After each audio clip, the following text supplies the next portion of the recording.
Hi everyone and welcome to fan commentary on Quasar Quest Part 1. Now, I would always say Lost Galaxy is probably the luckiest season out of all the series done so far because so many things had to fall into place and for all of this to be pulled off. They just got lucky with Power Rangers in Space surviving and keeping the franchise going instead of canceling it. Next, Judlin had wanted to do a space series with the last season, and he really thought he was going to be able to do that properly. And because Mega Ranger was so different, he didn't get his wish.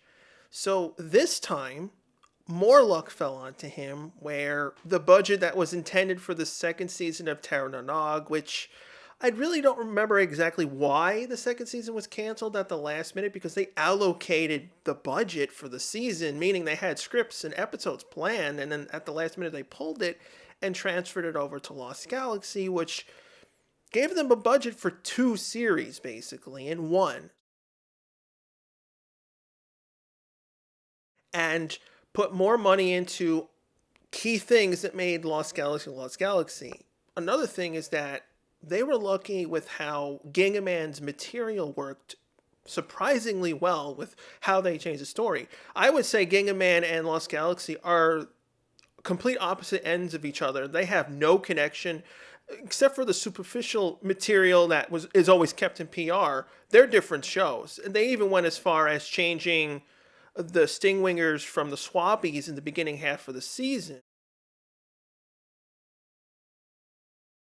Furio was actually a generic monster that was from Mega Ranger that they ended up not using, and they made him over here as an early main villain for the Rangers to fight. And I thought that was a pretty cool idea.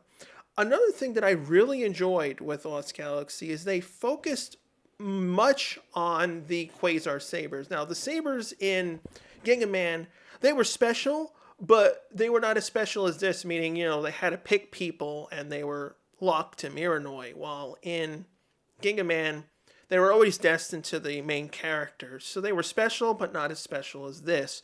And I really think a lot of the characters that they came up with and the way they structured the show was way better than Gingaman, because Gingaman was, your kind of traditional forest animal themed season, which basic, except for certain things like the Magna Defender arc. That was interesting, but for the most part, it was pretty generic, by the books, simple, and it's not really like remembered as highly. While Lost Galaxy just took all these elements and improved on it in a lot of ways and somehow got everything to work.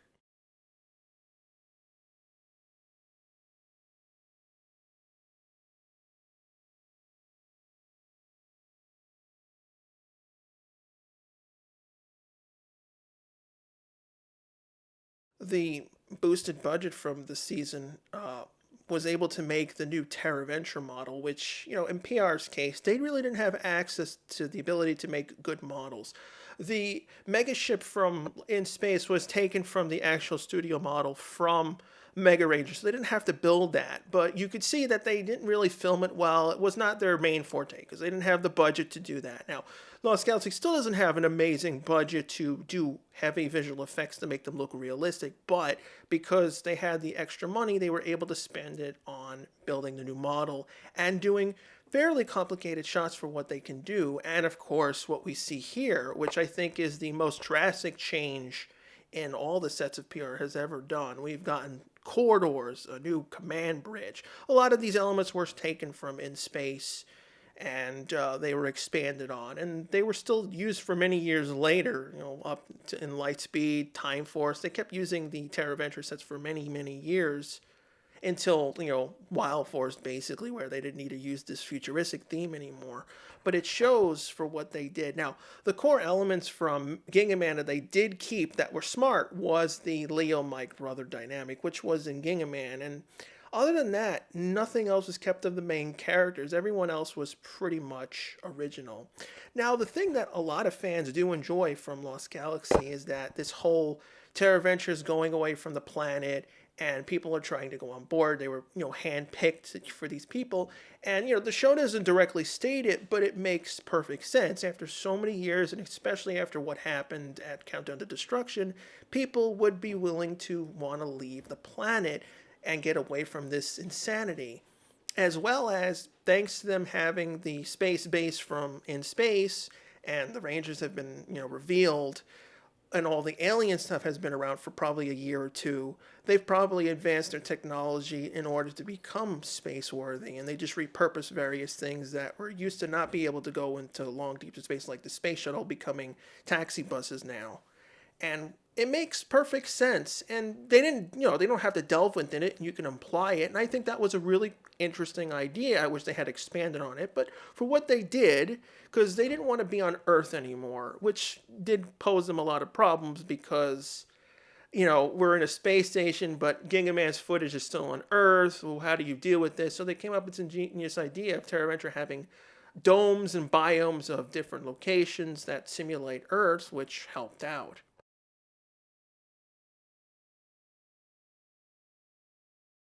The cool thing, Lost Galaxy also did, something personal to me because I had said many times, Turbo was the last time I had watched the series originally. I didn't even see Lost Galaxy when it originally ran. I watched the reruns when they used to air like 3 seasons of PR, 2 rerun seasons, and then the current season. So I was rewatching Lost Galaxy when Lightspeed Rescue was on. I had given up at that point and skipped space. But when I came back to Lost Galaxy to give it a second chance, and I was like, this is what PR should have always been. It was. This has been what PR used to be. It had to be something new, something unique, but it didn't also treat it as the motions. It started something fresh, which was a gamble because, again, we've been so many years with continuity and Ranger characters and this and that, and they decided to follow what Sentai did for all these years, change the cast members to new people, which, some people probably didn't like. I never had a problem with that because they were already doing it with Turbo. The other old characters were gone, so it didn't really matter. Now, the only thing I really didn't like was that they had kept Professor Phenonymous and Bulk, and technically Skull for at least the pilot episode for this. I really didn't think it was necessary to show them anymore. They were only in, I think, 4 episodes of LG, and really their only biggest point was this episode and then the Beauty episode with Trakina. And they could have just been ignored. It was a several years jump. None of the original characters from last season had come back. There was no reason to bring them back because they were just ancillary and pointless. And we were focusing on all these new characters. And I also loved how Leo was not the traditional Red Ranger who's just hero, saves the day. He is actually doing something wrong by, stowing away on TerraVenture. He was not picked, and he's doing something illegal, and he should be arrested. So I thought that was a cool dynamic instead of the traditional way of everyone just being nice and new and cool and proper.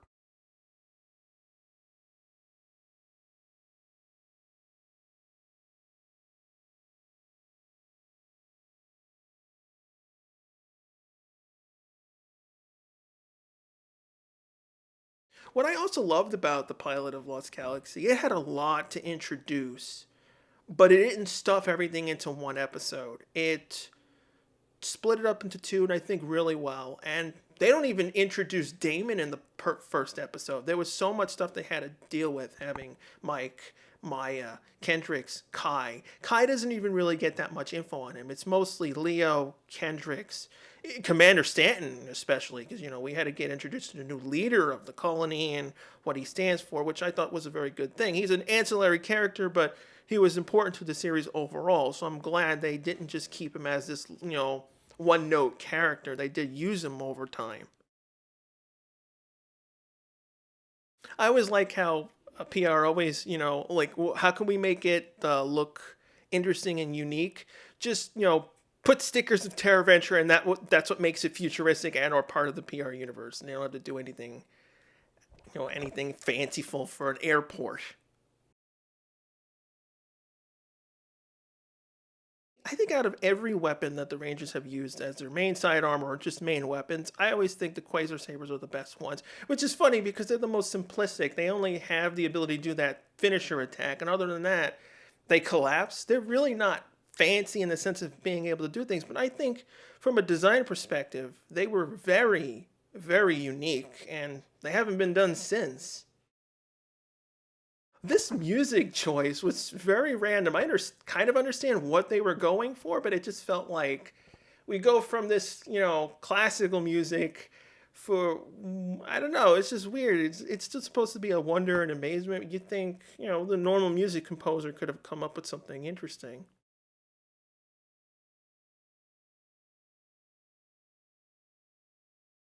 These are the money shots that really pay off for LG, especially because these are only going to be used for the pilot. They can't be reused, so there's a lot of material that you're just gonna get a one-off and that's it.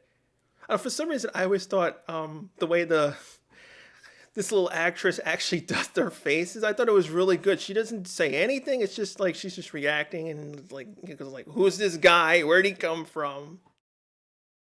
Now the TerraVenture model, if I'm not mistaken, it's actually three models. No, actually four. You have the main one that's the entire station.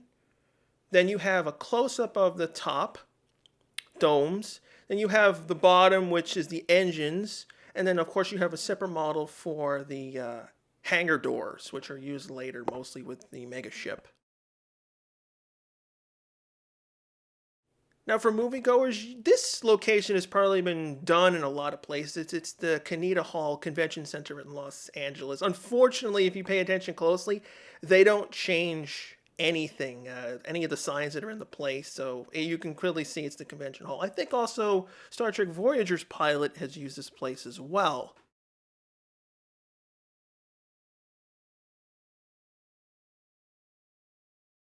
The thing that people don't realize what also the money that was they spent on was the electric vehicles that were used for TerraVenture, all the spacesuits that are on all these people, the security guards, and stuff. That costs money, and without the boosted budget of Terra Nog, they would not have been able to do these scopes, especially being filming in here. PR has never filmed at this convention center at all until this time, and I don't think it ever went back there since.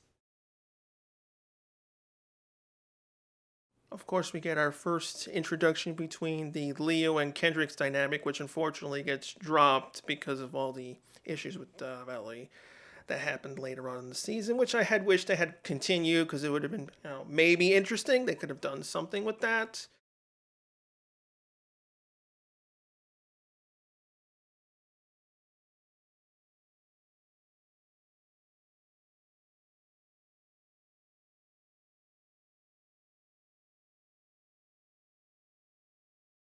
It also sets up Kai's character really quick. Because we really do not see, him in any much limelight. We find out he's just the by the book guy. He has to do everything, and Kendricks knows that he's gonna rattle on this guy, and she's like, no, he did something nice. He doesn't seem to be evil. He is a stowaway, but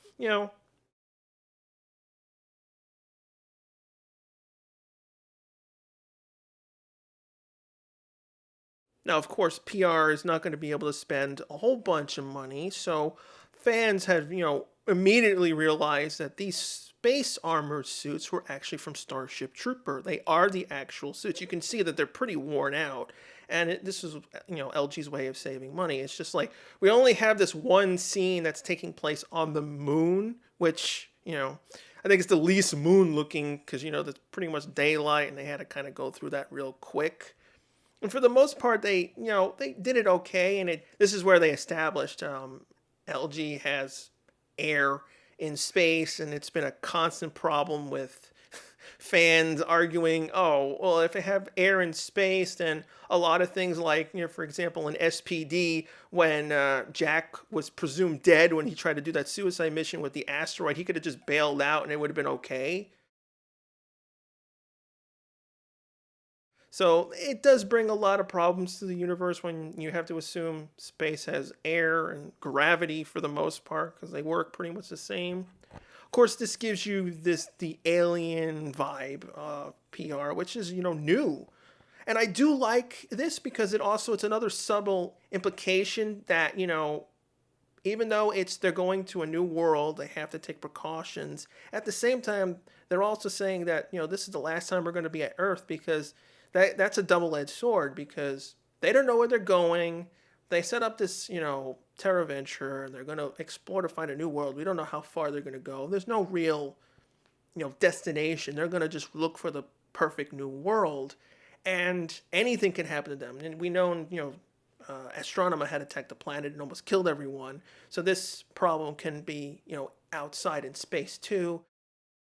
They could all get killed. So they're all taking the precautions, which, we don't see this as often in PR, acknowledging that these are problems that you have to deal with when you're going into space or other, complicated areas. Because this is only really done in this episode, second episode, and then, the alien-esque episode. Other than that, we don't really see the military used often. But just doing it a couple of times shows that you care about the world and its logic, and it brings more to it because we can, we don't have to see everything, but it makes us think. And it's like, oh, this is the backstory. This is why they're doing it.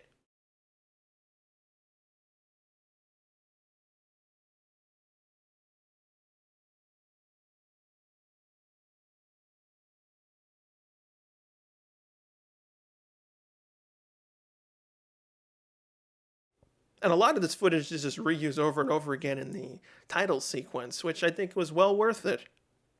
Now, for the most part, they had filmed the moon pretty well, even though it's pretty bright compared to other times we've seen it. And, probably every fan is probably asking, well, if they're working on the moon, what happened to Rita's palace? Like, did they blow it up as target practice? What happened about the Machine Empire? A lot of things that fans think of when you look at the entire series as a whole.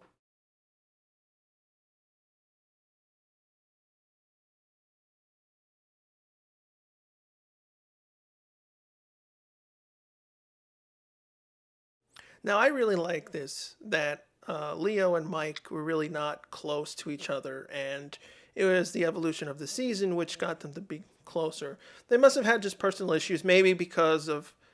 It could have been resentment because Mike was chosen to be on Terra Venture while Leo was not, but also at the same time, it could have been about maybe Leo was picked along with his rest with Mike, but because Mike was, protective of his brother, he didn't want him to go, and that's what caused this resentment and why he was trying to break on as a stowaway.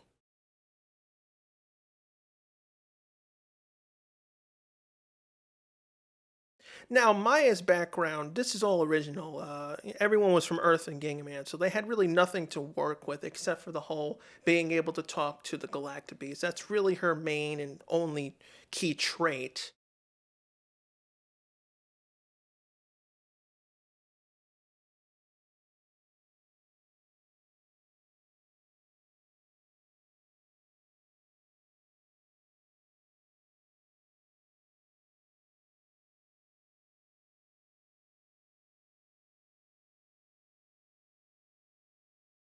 What I really also found interesting is that, in the pilot episode, if you just watch the series without the episode previews, you would not have known who was going to be the Red Ranger. That's the one thing. You may have, like, well, Leo and Mike are wearing red. It's just like, well, who was the Red Ranger? Who's going to be who?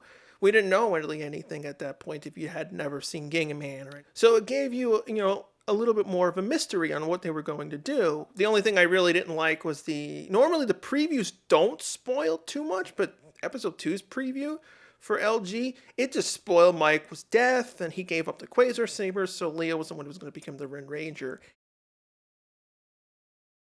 If I had seen the preview originally, I would have been annoyed because that would have spoiled that, and I would have, I would have been like, oh, now I know Mike is dead.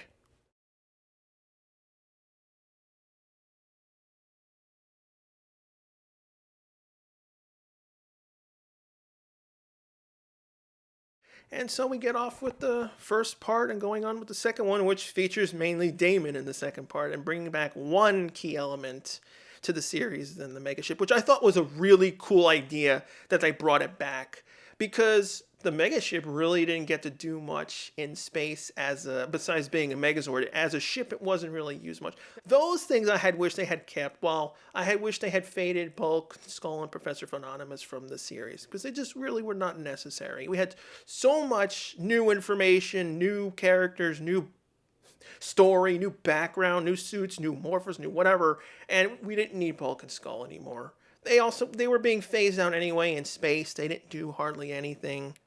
So for the beginning of a series, Lost Galaxy's up there personally for me because it hit everything perfect, it hit everything right, and it was, a relaunch of the series. If you like my content, consider leaving a like and subscribing.